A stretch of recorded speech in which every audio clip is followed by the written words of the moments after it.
जय गुरुदेव।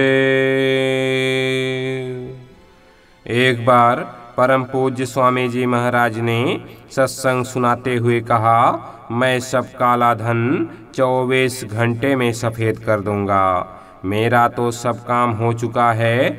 सत्संगी जन अपने काम में लगे रहें।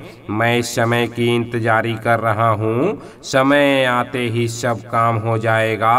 किसी को घबराने या चिंता करने की जरूरत नहीं है। कलयुग में उस परमात्मा को पाने का मार्ग बड़ा सरल है। उसे पाने के लिए बस केवल बेचैनी होनी चाहिए। जब आत्मा में बेचैनी होगी तो वह परमात्मा अवश्य मिल जाएगा। जब तुम्हारा समय आ जाए तो घबराना नहीं, मैं तुम्हारे साथ हूँ और मदद करूँगा। बराबर याद करते रहना, सब लोग अपने घर में रहो, वहीं रहकर साधन करो। कहीं भागने की जरूरत नहीं है। इधर उधर कुछ नहीं मिलेगा। तुम मुझे धोखा देने की कोशिश मत करो। मुझे धोखा देने वाले खुद धोखा खा जाएंगे। महात्मा अगर जरा भी चूड़ी घुमा दें तो जमीन आसमान में चिपक जाएगी और आसमान जमीन पर उतर जाएगा। नवरात्रि में 9 दिन तक व्रत रहने से अन्न का सारा खामियाजा पेट से निकल जाता है। परिवर्तन ऐसा होगा, रात में लोग सोएंगे, सुबह आदमी को ढूंढेगा। धैर्य रखिए, काम में लगे रहिए। वक्त की इंतजारी राम ने की, कृष्ण ने की, मैं भी वक्त का ही इंतजार कर रहा हूँ। आप भी अच्छे दिनों की इंतजारी कीजिए। तुम क्या सेवा की बात करते हो? अभी तो वह सेवादार आए ही नहीं जो एक इशारे पर अपना सब कुछ न्यौछावर कर देंगे और फिर यह भी कहकर जाएंगे कि मैं कुछ कर ना सका। तुम थोड़ी सी सेवा करके ढिढोरा पीटना चाहते हो। यह स्थान महात्माओं के जगाने का है। परमात्मा ने एक निर्धारित सड़क बना रखी है। उसी रास्ते से आध्यात्मिक विभूतियां उतर कर आती हैं। ऊपर ब्रह्मांडों में बहुत सारे मुकाम हैं। इन्हीं मुकामों से भूमंडल पर शक्तियों का उतार होता है।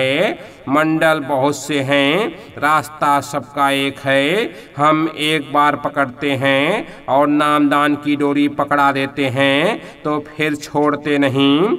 अगर तुम मेरी बातों को नहीं मानते हो तो बाद में बहुत पछताओगे। यही सोचोगे कि अगर मान लिया होता तो अच्छा होता।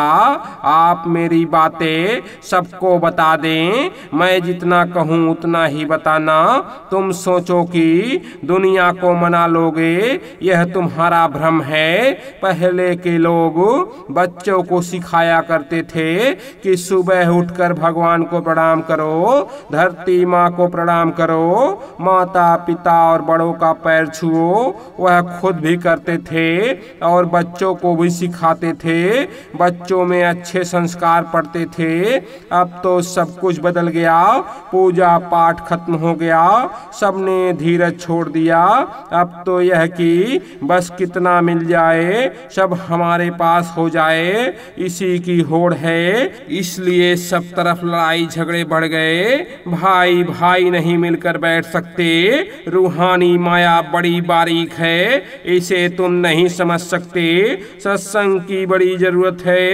एक दर्शन यह है कि जो सामने बैठे हुए हैं, एक दर्शन अंदर का है जो सूरत करती है। वह दर्शन तीसरे तिल के भीतर प्रवेश करने पर चरण कमल में होता है। वह बहुत विशाल और अति सुंदर, अति सुखदायी है। सुख में उस प्रभु को याद नहीं करते, दुख पड़ता है तो चिल्लाते हो। अच्छा समय जो मिला हुआ है उसको खो दिया, यह तुम्हारी बदमाशी है।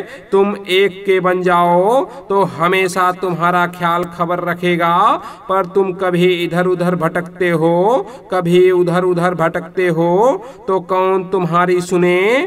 काल अपने काम में किसी का दखल पसंद नहीं करता। एक साधक ने बताया कि उसने देखा कि चींटियों का एक बड़ा झुंड एक बड़े कीड़े को खा रहा है। उसको रहम आ गया और उसने कीड़े को चींटियों के पास से हटाकर उनकी पहुंच से दूर रख दिया।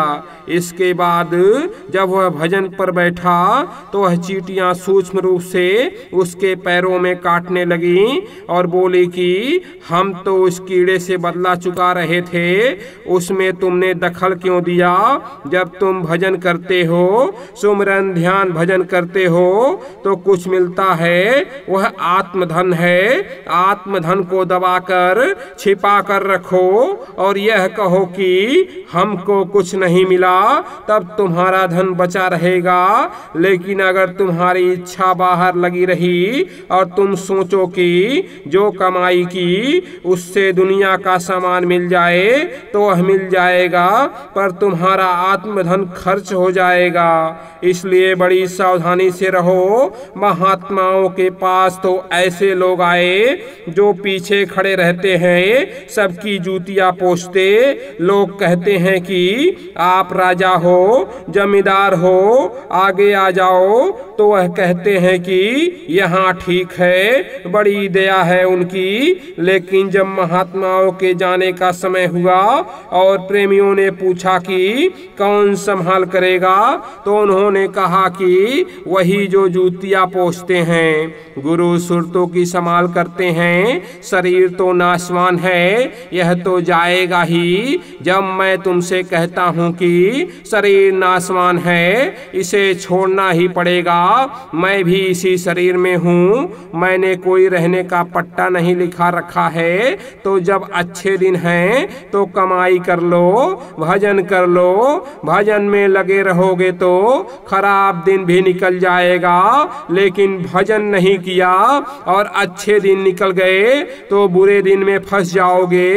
हर मनुष्य के इर्द गिर्द प्रकाश का एक चक्र सा होता है, जिसका रंग हमारी विचारधाराओं के मुताबिक होता है। भोग विलास से गहरा लाल रंग पैदा हो जाता है, स्वच्छ व संतुलित विचारों से इस चक्र का रंग पीला हो जाता है। नीला चक्र प्रेम का सूचक है और सफेद रंग रूहानियत का।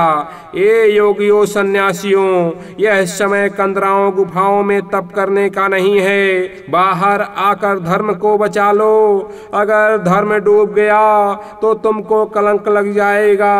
सत्संगियों तुम बचो, वचनों को हमेशा याद रखो। भजन में लगे रहो, सुमरन ध्यान में लगे रहो, तो तुम्हारी संगत का तुम पर जो असर हो गया है वह छूट जाएगा। खाना बनाने वाले के मनोभाव का असर भोजन करने वाले पर पड़ता है। क्रोध, ईर्ष्या और वासनाओं का चिंतन करते हुए यदि कोई भोजन पकाता है तो वही भावनाएं रोटी खाने वाले के मन पर अपना प्रभाव डालती हैं। जय गुरुदेव।